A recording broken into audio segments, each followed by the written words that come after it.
Cheers and welcome back to another playthrough of jPlay. I announced it some time ago that I might consider to do a playthrough of Agricola, and today it's coming true. I will start one. I think it's still on number 2 on Board Game Geek, and very recently it made it to a top 10 list of overrated games of Dice Tower. I cannot agree with that, so I think it's not overrated, not at all. I still like it a lot. It's not the most current game, but still I enjoy that very much. I will do a solitaire variant of this game. It's more or less, doesn't matter if you play that alone or with other players or so on, because everyone is taking care of his own stuff, and the only interaction between players is that you could steal an action that someone else would like to go for, but I think that's more or less it. And of course, at the end of the game, you will, more or less compare your score, and whoever has the most score wins the game. Typical Euro-style game. So that's why I decided let's do a solitaire playthrough of Agricola here. I think it will be much faster. I don't have to play, let's say, 2 or 3 different roles here, and this at least can keep me a little bit from cheating. That's where I tend to when I do these kind of playthroughs and pretend to play, let's say, 2 or 3 players. And as usual, I will have a look inside the box. I will do a quick setup of the game, and then we'll get started. Hope you enjoy. I certainly do. Let's get over the starting setup of the game. This is my starting farmyard. I have a house that consists of 2 rooms. This house is still made of wood. Later on I can upgrade this to a clay house and later on to a stone house, but right now this is what I have. I have 2 family members here, and at this point of the game each family member has to have its own room in the house. Later on it's possible to go over this limit, but right now that's how it is. This is my common reserve for stables here, for the fences and for other family members that I might get throughout the game. This is the part for the occupations and for the minor improvements. Sorry, again, I have the German edition of this game, but I will try to translate as good as I can. In a minute I will draw 7 of these occupation cards and 7 of these minor improvement cards, and these are the cards I will have available during the game, and there will be no chance to gain additional cards. These are the cards for the game phases. There are 6 phases in the game, and they consist of different cards, and they are shuffled at random. So theoretically you know what cards there is in phase 1, for example, but they are shuffled so you don't know when these cards are coming. These are the begging cards, so whenever you cannot feed one of your workers or your family members, then you have to take a begging card for each food that is missing. These are the reserve cards for the buildings, so whenever you extend your house you can take a room from here. These are wooden rooms, these are clay rooms, and these cards are for, on the one side, the fields that you need to plow later on, and these are on the back side there are the stone rooms. This is the main game board where you can later on place your family members in order to do certain actions. For example, here, plow 1 field, take 1 clay, take wood, and stuff like that. In a, let's say, multiplayer game, it might be possible that additional actions might be there, especially when playing with a 5-player game. Then there will be additional 6 cards or actions that can be utilized here, but here in the solitaire variant there is no need, and the same counts also for a 2-player game. On these fields later on the cards for the single phases of the game will be placed, so 1 in each round, and these give you additional opportunities and different options what to do with your family members later on. For example, later on there will be wild boars available and cattle and such.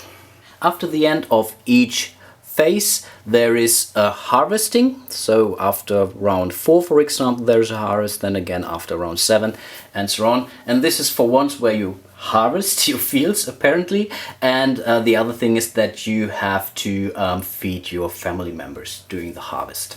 This is the common reserve for food, for sheep, for the wild boars and for the cattle, and normally you could place the other resources here like wood or clay and reeds and so on, but I decided to keep them in the back. This is the board for the major improvements.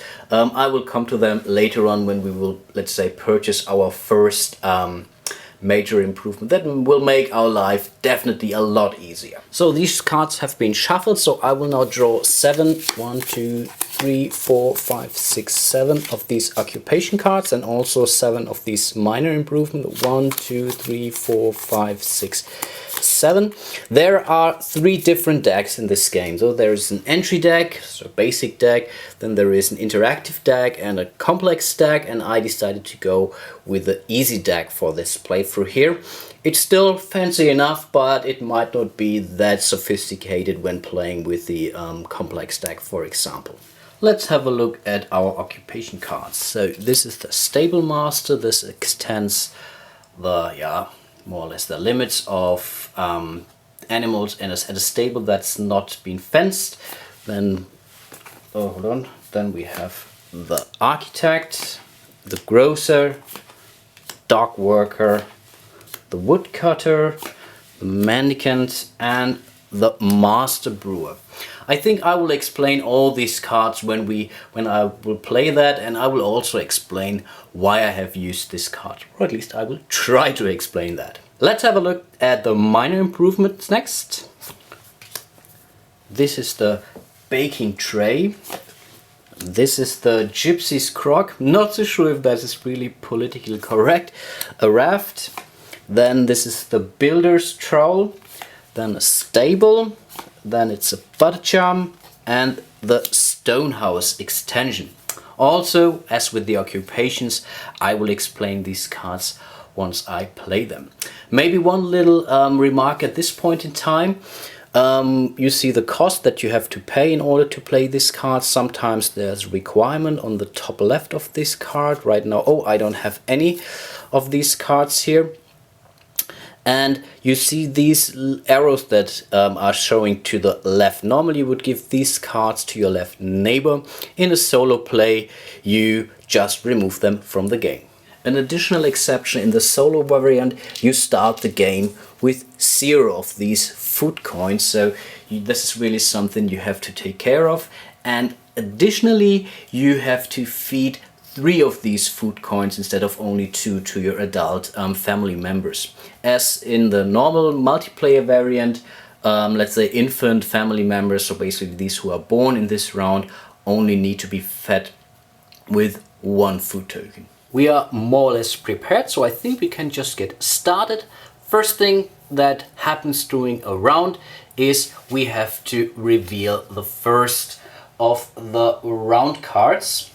And let's see what this is. And this says 1 major or 1 minor improvement. That's actually not too bad. Then we have to resupply all these resource fields. And this is also an exception, and I think this should be the last exception for the solo player game.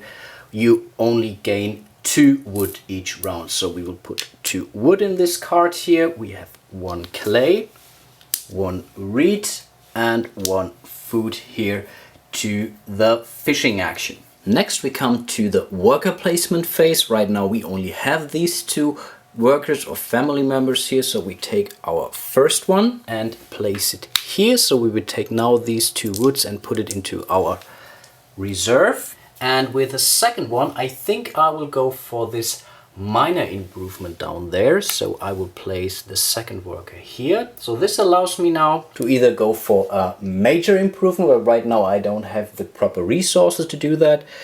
Rather, I will go for a minor improvement, and I think I will build the raft here. So I will pay these 2 wood I just got from the reserve with my first action, so I would directly play that for once. That gives me 1 additional victory point by the end of the game.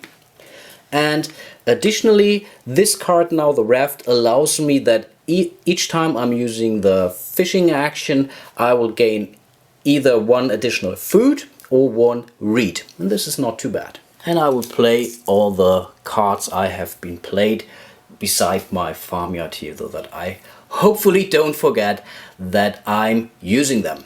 We are already reaching the end of the first round, so we will send these 2 fellas back to our farmyard to place them in the appropriate rooms. And then we can directly start our second round. Again, we will reveal the next round card, and this says sow and or baking bread. Right now we don't have a field, so this is definitely something I should do sooner or later, and right now I can also not really bake a bread. Let's restock the resource fields again to wood and to clay. There is no limit on these fields, so the longer I wait, the more resources are waiting for me. One additional reed and one additional food. And that's already more or less it for this phase. Again, we come to placing our family members, whereas the first one will go for a field. That's definitely important. So we grab one field. Remember, on the back side there are the stone houses, the stone rooms, and the first field you can always play more or less independent of each other field of the game board, but all the subsequent fields need to be adjacent to any existing field. So I will take this field down there, and with our second worker I will use this action, which allows me to take one grain, which I will put to my common reserve. So during the next round I might be able to sow this grain. Again, our family members return home. So again, we come to the end of this round. So let's start directly round number 3. And let's see which round card we have. And that's a sheep. Nice. Of course, we still have to resupply our fields. Again, we take 2 woods, 1 clay.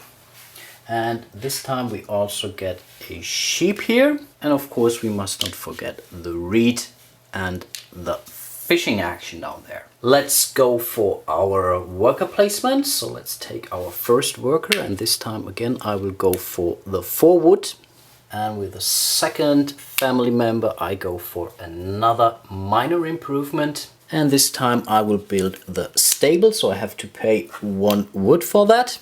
And when playing these stables I can immediately build 1 stable for free. Of course, I still have to pay this 1 wood here, and I can place the stable, which I will play here.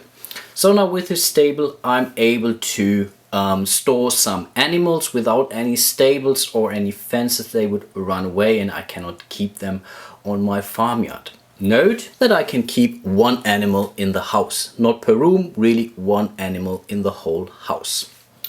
We can stay directly where we are. Let's return our family members and let's start round number 4. And this time we have the fences, and I can build a fence for 1 wood per fence part. I explain the fences in a second. Still, we have to resupply our resources. Again, 2 wood, an additional sheep, 1 clay, 1 reed, and 1 food. Let's place our workers. With 1 we go for this action here, and I take all the 4 food here, and because of our raft here we gain 1 additional food, so we are now at 5 food already. Still, that's not sufficient because we have 2 family members and each family member eats 3 food in the solo variant. So I'm 1 food short, but I think that shouldn't be a problem, as we will now go for a sow action. So we place this worker here. So this allows us now to take 1 grain from our personal reserve, and we are allowed to place 2 additional grain on top of that. So that's basically for the later harvest period. So what we would gain from our field here. Again, we have to return our family members, and before we start our next round, we see here that we already have a harvest. So we have played our first 4 rounds, and after the first 4 rounds we have to go through a harvest phase. The harvest phase consists of different phases or sub-phases. The first phase is to actually harvest, and this means we can take exactly 1 stone from each field and take that into our private reserve. So this is what we harvested through the year. Then we have the food phase, where you actually have to feed your family members, and as I already mentioned, each family member eats 3 food. So We have 3 for this fella. We have 2 for this fella. Luckily, we just harvested 1 grain and we can directly exchange 1 grain 1-to-1 with 1 food. So basically all these guys are well fed now, and this is actually good, because normally if you could do that you would have to take a bagging cart for each food that you could not supply. The good thing is we still have 2 grains on our field, so during the next harvest phases we would still be allowed to harvest those. If you would have any animals, they would mate now and give birth to little animals like little sheep or whatsoever, but right now we don't have any, and I think I will explain that after the next phase, where I hopefully will have some animals on my farmyard. And then we would come to round number 5, so basically the second phase of this game, but I think I will stop it here. I hope the core rules got clear already. It's not very a complicated game. There are some details here and there, but basically once you get them, it's not that difficult at all. Of course, all the single minor improvement, major improvements, occupation cards, they bring some new rules to the game, but this is something you can learn as you play. So in the next episode of my playthrough here, I will go to phase number 2 here, and I hope I will see you all again in the next episode, and hope you enjoyed it. Until then, bye bye.